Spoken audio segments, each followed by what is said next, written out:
Oxidation and reduction chapter के अंतर्गत balancing redox reaction by oxidation number method in basic medium.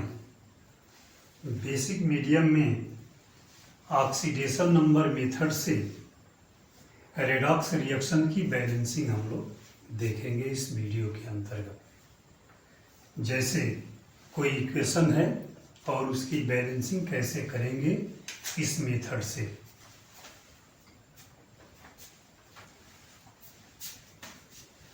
Equation है N2H4 plus ClO3 एक negative charge है, यानी इसको क्लोरेट आयन कहते हैं। Gives NO nitric oxide plus Cl minus chloride है। यह कोई इक्वेशन है जो रेडॉक्स रिएक्शन है। इस रेडॉक्स रिएक्शन की बैलेंसिंग हम लोगों को करना है ऑक्सीडेशन नंबर मेथड से और बेसिक मीडियम में। तो इसी इक्वेशन को एक बार फिर लिखते हैं। N2H4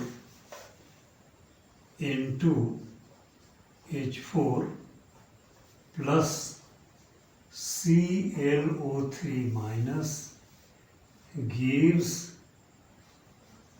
NO plus Cl minus. इस मेथड से बैलेंसिंग के दौरान पहला काम होता है कि जिन जिन सब्सटेंस अथवा एटम का ऑक्सीडेशन स्टेट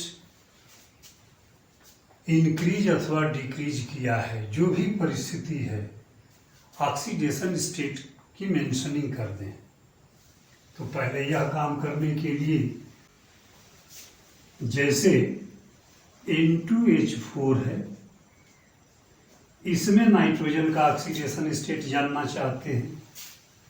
तो नाइट्रोजन 2 है 2x प्लस ऑक्सीजन 4 है, एक ऑक्सीजन का +1 ऑक्सीडेशन स्टेट इक्वल टू 0। अब x की वैल्यू ला देंगे तो नाइट्रोजन का ऑक्सीडेशन स्टेट हो जाएगा, यानी 2x plus 4 equal to 0, 2x equal to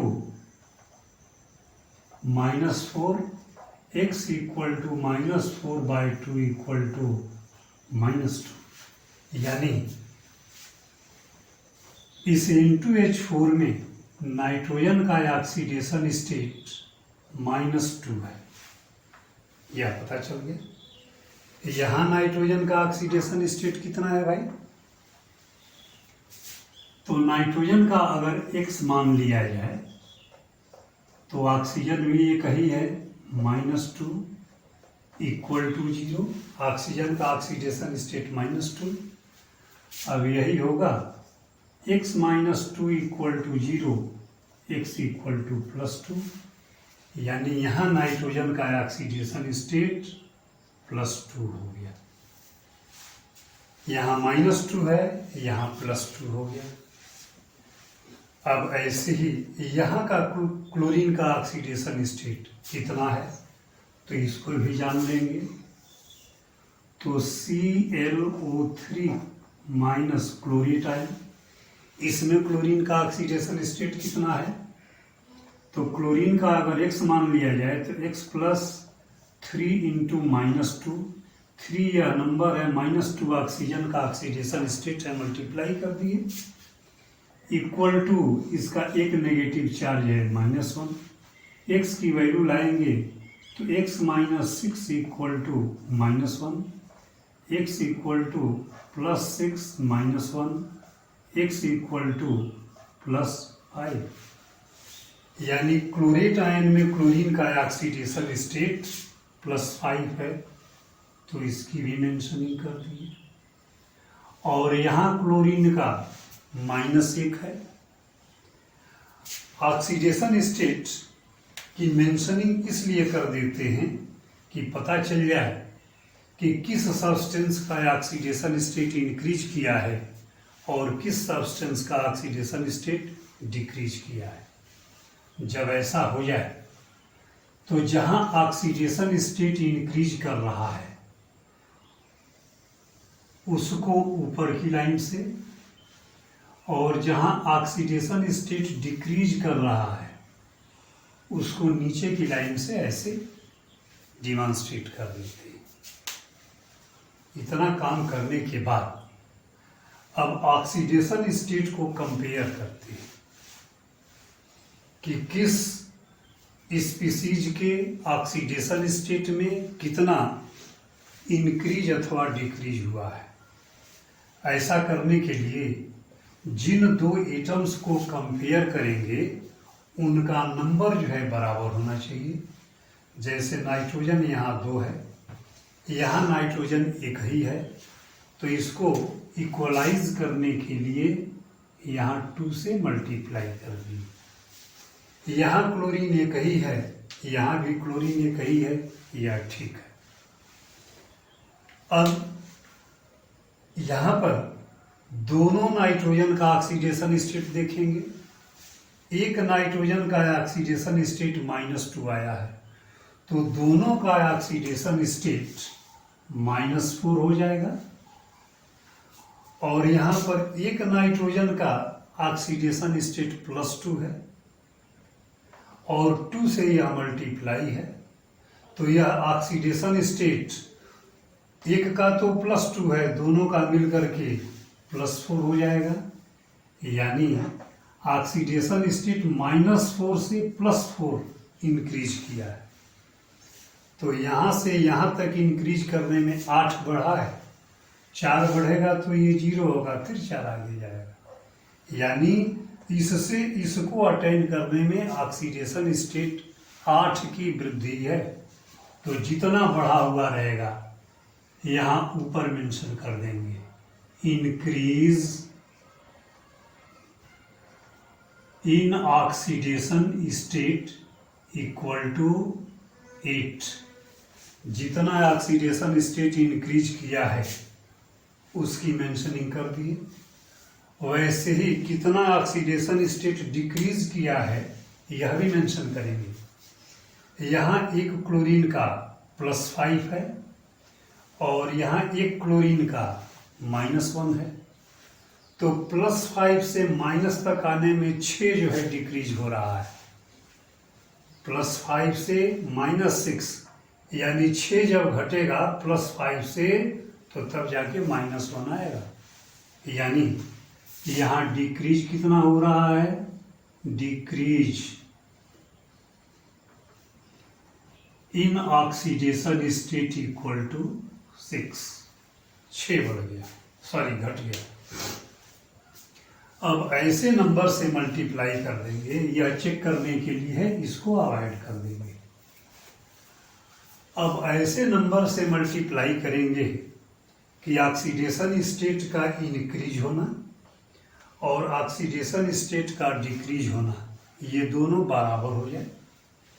तो बराबर करने के लिए इस इक्वेशन को अगर 3 से मल्टीप्लाई कर दिया जाए तो इंक्रीज 24 हो जाएगा, और इसको अगर 4 से मल्टीप्लाई किया जाए तो डिक्रीज भी 24 हो जाएगा।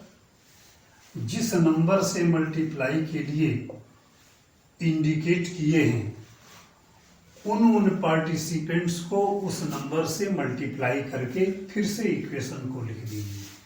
तो जब इसको मल्टीप्लाई करेंगे तो यही होगा 3 × H4, यह आ गया।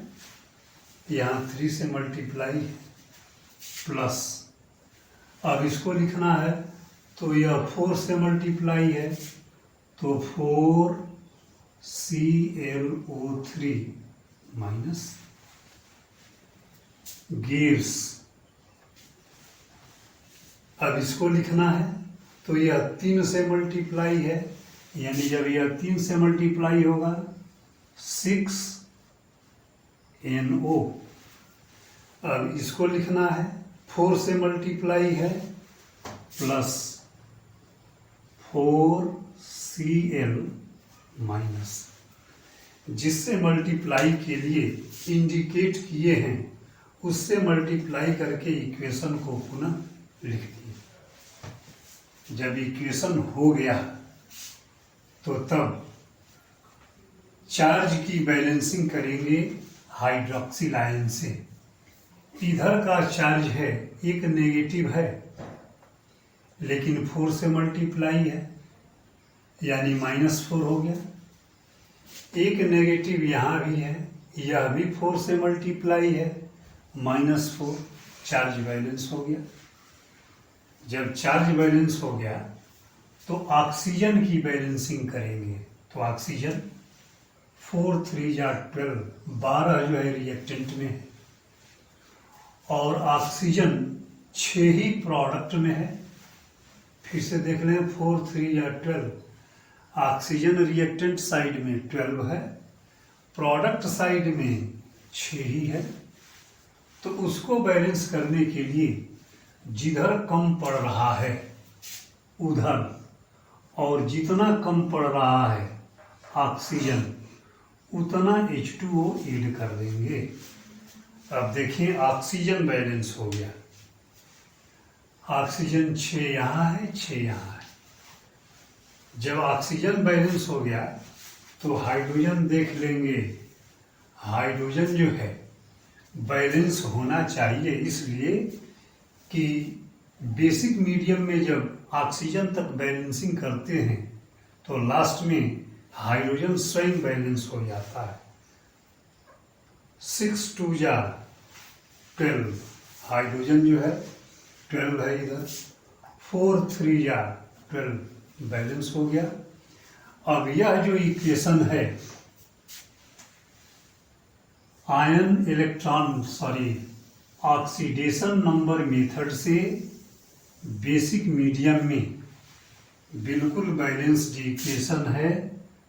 इसका चार्ज भी चेक कर लिया गया और दोनों साइड के पार्टिसिपेंट्स भी चेक कर लिए गए। यह एटम यह इक्वेशन बैलेंस है।